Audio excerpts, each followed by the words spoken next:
Last night, we have been informed that the Nairobi County Governor, in cohorts with the CS for Interior, Mr. Kipchumba Murkomen, held several meetings and have activated their state-sponsored goons to cause harm to innocent citizens. This is being done by one chief of staff, one David,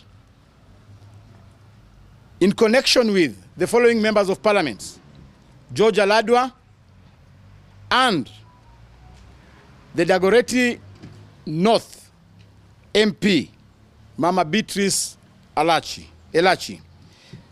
The duo have expressed instructions to the goons to loot, destroy property, and harm people, and then blame it on DCP and its members.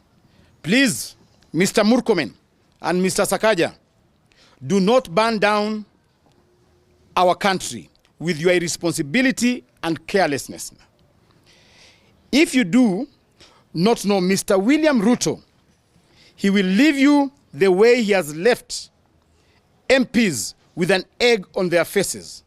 You will be used and dumped. Ask some of us. We call on the Nairobi business community to protect their property because the government has hired militia to wreak havoc in the CBD and its environs. We also want to caution trigger-happy police officers who might be tempted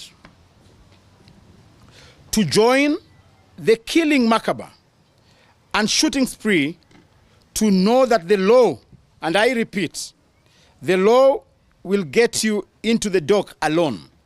Do not take any unlawful instructions from your seniors. We urge the people of Kenya and the peaceful supporters of DCP to be at the airport as from 8 a.m. to receive our leader. This is the return of our king.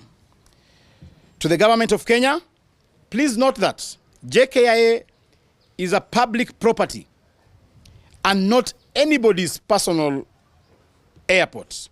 We remind you that the people of Kenya stopped you when you wanted to sell our airport. And tomorrow, the 21st day of August 2025, we shall be there in our numbers to receive our king.